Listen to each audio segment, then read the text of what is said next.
Ayun, hi guys, good morning at ayun, tagal-tagal tayo hindi nakagawa ng content at pasensya na kayo kasi gawa nung mga nakarang araw at bumabagyo.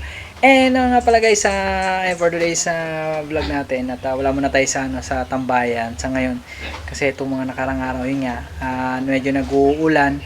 So bigyan ko na lang kayo ng update kung ano nga pala nangyari dito sa mga alaga natin, dito sa mga halaga ko na mga native na baboy. Meron tayong good news and bad news. So dumuna tayo sa good news. So yung good news ko nga pala sa inyo, ayan, nanganak na nga pala yung dalawang baboy. So yan, si Peanut, nanganak na siya. So yun nga lang, tatlo lang yung na-produce niyang baboy, puro puti, pero may halong batik-batik pa rin. Yung isa medyo hindi ganun ka ano yung batik niya.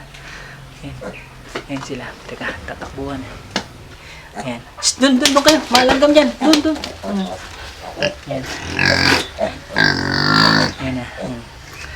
Ayan, tatlo yung na-produce niyang na baboy. Nabiik pala. Ayan. Tatlo lang. Hindi ko na kuna kanina. Nagbubugbugan to tatlo kanina. Ayan. So, punta na tayo doon sa bad news nga pala. Ayan, yung bad news is nanganak siya. Kaso, lahat nung nilabas niya na limang baboy is patay lahat. So, yun yung bad news natin. Yun yung bad news dito sa baboy na to. So, yan. Yan, ito siya. So, ayan lang guys. Yun yung isa sana hindi na nakapanganak siya kaso wala na, patay lahat yung nilabas niya na mga biik. Wala talaga akong idea na ganun yung mangyayari. Wala talaga siyang walang nabuhay na ni isang bake. So ayun, okay lang at least kahit paano meron na tayong tatlong na-produce na piglets galing dito sa maliit. Actually, kala namin pala dito sa isang baboy na to hindi buntis kasi maliit pa nga nung sinaksakan ng AI. So, kung makikita nyo sa mga previous vlog ko, kasi nung nakaraan din na monitor ko din itong isang baboy na to na yung pag nag-wiwiwi siya o naglalabas, nag-iihi siya, sumasama yung ibang naisaksak, yung puti, yung mga exist. Yung sobra yata na sinaksak nung in-AI siya. Well, it's a blessing pa rin na nagkaroon na may na-produce tayo na tatlong piglets. Ayan. Sayang kanina, di ko talaga nakunan to. Nagbubugbugan to tatlo kanina. Malilikot na rin eh. So ayun lang guys, sa ngayon. At o nga pala, shoutout nga pala sa may-ari ng kulungan. At ayun, pinagamit mo na sa atin itong kulungan. Kasi nung nakaraan nga pala, nung bagyong Egay, nilipat namin yung mga baboy. Inabot na yung kulungan nila doon sa kabila. So nilipat namin yung mga baboy dito sa ibang kulungan. At pinagamit na muna itong kulungan dito sa pinsan ng partner ko. So sila yung may-ari nito. So ayun, kung makikita nyo, medyo lumaki yung konti yung kulungan nila. Ayan.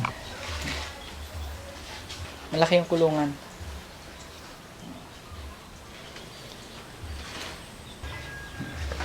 Ayan sila. Ito kasi pang inahin kasi to itong fan na to. Actually, dati kasi nag-aalaga sila, ngayon stop nila gawa nung sakit na ASF. So ayan, may alaga pa sila, may kainin ng baka. Ay! Psst! Kaya rito, sama na kita. Mabait tong bakang kayo. Liga.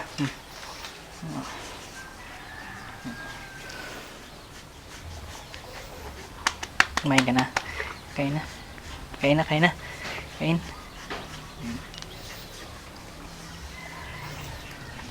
So, shoutout dito nga pala sa may-ari nito at thank you kasi may napaglipatan kami gawa nung bagyong Egay nung nakaraan at talagang inabot na yung piggery nung nakaraan. Mataas na rin doon kaso talagang nakaraan tuloy-tuloy yung boost ng ulan.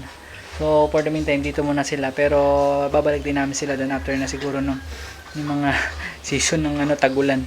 So, ayun guys, sa ngayon lang yung may bibigay ko na update sa ngayon dito sa aking mga alaga. O nga pala, nice ko nga pala magpasalamat kasi nasa 1,039 subscribers na tayo. Thank you ng maraming. Guys, so dito ko na ikakat yung video ko. Thank you. At see you on my next vlog. Bye bye sa inyo and God bless sa inyo lahat.